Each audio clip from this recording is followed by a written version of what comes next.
Dear students, आज हम अरस्तु के संविधान और संविधानों के वर्गीकरण पर विचार करेंगे। राज्य क्या है? नागरिकों का एक समुदाय है और राज्य का संचालन कौन करती है? सरकार करती है। सरकार के हाथ में ही राज्य की सारी शक्ति समाहित होती है।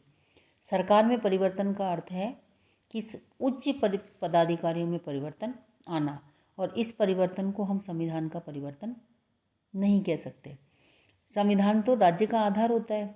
संविधान में परिवर्तन का अर्थ है राज्य में परिवर्तन आना। संविधान राज्य की सर्वोच्च शक्ति की व्यवस्था है, जो सर्वोच्च शक्ति के निवास के विषय में इंगित करता है। तो अरस्तु ने जो संविधान के वर्गीकरण किया है उसमें उसने पहले संविधान की परिभाषा दी है। अरस्तु ने संविधान की जो परिभाषा देते हुए कहा है कि संविधान वो व्यवस्था है जो शासन के पदों और प्रभु सत्ता में के निवास और राज्य के उद्देश्यों का निश्चय करती है। इस परिभाषा से दो बातें स्पष्ट होती हैं। क्या? कि प्रभु सत्ता किस में एक तो प्रभु सत्ता का निवास कहाँ है, पहली बात तो ये, और दूसरी जो है कि राज्य का उद्देश्य क्या है, कि जनता के हितों की पूर्ति करना है या उसका उद्देश्य कि कोई और है। अतः वही शासन प्रणाली सही हो सकती है जो सामान्य हितों का ध्यान रखे, जनता के हितों की पूर्ति करे, और परिभाषा के आधार पर भी उसने संविधानों का वर्गीकरण किया है। जो संविधान का जो उसने वर्गीकरण परिभाषाओं के आधार पर किया है, वो परिभाषा के आधार पर उसने गुणात्मक और संख्यात्मक आधार पर क्या है, संविधानों का वर्गीकरण किया है। गुणात्मक इस रूप में कि इसके वर्गीकरण का आधार शासन के उद्देश्य और इसकी सरकार की भावना पर आधारित है। गुणात्मक मतलब कि शासन का उद्देश्य क्या है, सरकार की भावना क्या है, जनहित के प्रति क्या है, कितना जनता का भला शासन व्यवस्था कर सकती है, ये उसके शासन व्यवस्था के वर्गीकरण का गुणात्मक आधार है। दूसरा जो आधार है उसका वो है संख्यात्मक, कि संख्यात्मक में कि संख्या के आधार पर प्रभु सत्ता का निवास निश्चित किया जाता है संविधान के वर्गीकरण में, कि संख्या क्या है संविधान में। और उसने अरस्तु ने इन्हीं दो बातों को दो आधारों पर पुनः उसने विभक्त किया है। एक तो क्या है, उसने कहा कि एक तो हित कौन से होते हैं, सार्वजनिक हित होते हैं, और एक होते हैं व्यक्तिगत हित। जो सार्वजनिक हित है जिसमें शासन सत्ता का प्रयोग सार्वजनिक हित के लिए किया जाता है, और जो व्यक्तिगत हित है इसमें शासन सत्ता का उपयोग व्यक्तिगत हितों से जुड़ा हुआ होता है। और इसी आधार पर उसने जो है संविधानों का वर्गीकरण किया है। जो संख्यात्मक आधार पर उसने वर्गीकरण किया है वो है, तीन प्रकार का वर्गीकरण है। एक तो है एक व्यक्ति का शासन, एक होता है कुछ व्यक्तियों का शासन, और तीसरा उसका वर्गीकरण है बहुत से व्यक्तियों का शासन। जो एक व्यक्ति का शासन है उसका सामान्य रूप तो क्या होता है, राजतंत्र, कि जहाँ एक व्यक्ति का शासन है सामान्य जैसा होगा वो है राजतंत्र। लेकिन यदि वही रूप विकृत हो जाता है तो वो काय में बदल जाता है, आततायी शासन में बदल जाता है। कुछ व्यक्तियों का शासन जो दूसरा रूप है उसका संख्यात्मक आधार पर वो है कुलीन तंत्रीय। सामान्य रूप से हम उसे कुलीन तंत्रीय कह सकते हैं, लेकिन जब विकृत रूप हो जाता है तो वो धनिक तंत्र में परिवर्तित हो जाता है। तीसरा है उसका आधार बहुत से व्यक्तियों का शासन। बहुत से व्यक्तियों का शासन क्या है, प्रजातंत्र संयत शासन। सामान्य रूप से हम इसको क्या कह सकते हैं, प्रजातंत्र संयत शासन।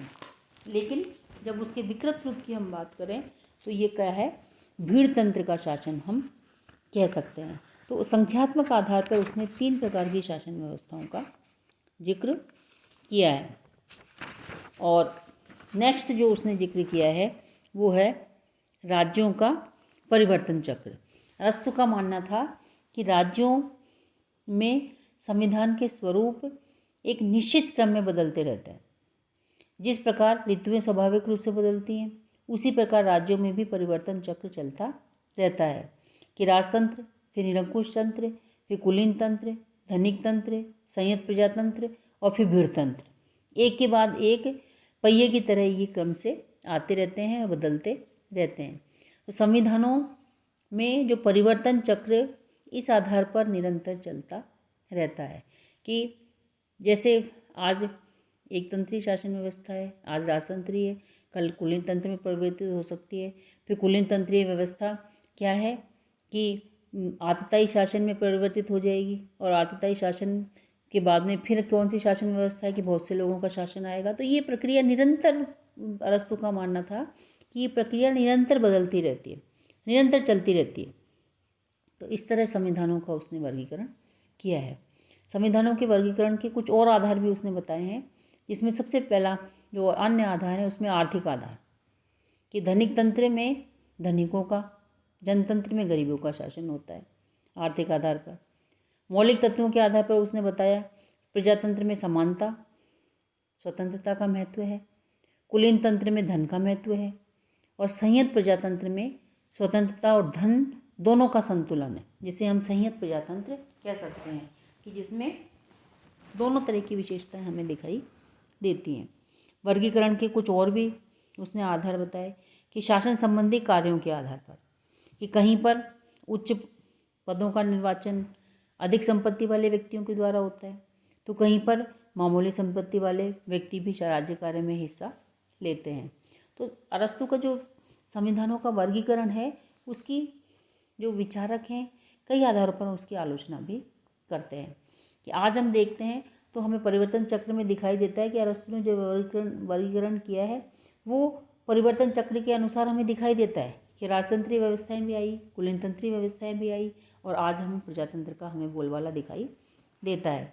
तो वर्गीकरण के कुछ आधार जिनकी आलोचना की जाती है, वो जिन पर हम विचार करें थोड़ा सा, कि क्या क्या आधार हैं। वो पहला आधार है सरकार और राज्य का भेद नहीं, कि उसने राज्य सरकार में कोई भेद नहीं किया। उसका जो वर्गीकरण है वो राज्य का वर्गीकरण नहीं होकर किसका है, सरकार का वर्गीकरण।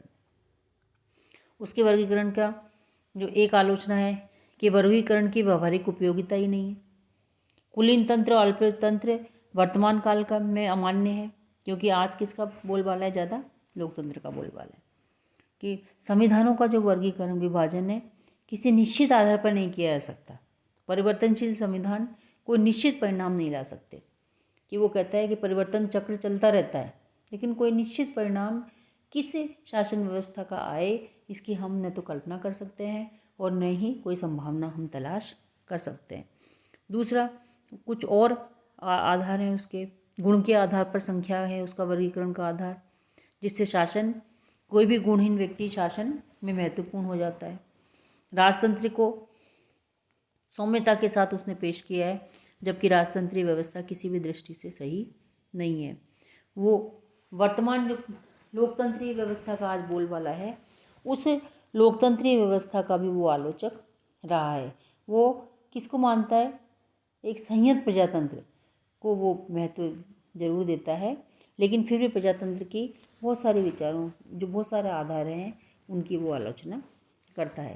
तो संविधानों का जो वर्गीकरण है वो वस्तुतः हमें अरस्तू के संविधानों का वर्गीकरण एक तरह से सरकारों का वर्गीकरण हमें दिखाई देता है, संविधानों का वर्गीकरण हमें दिखाई नहीं देता।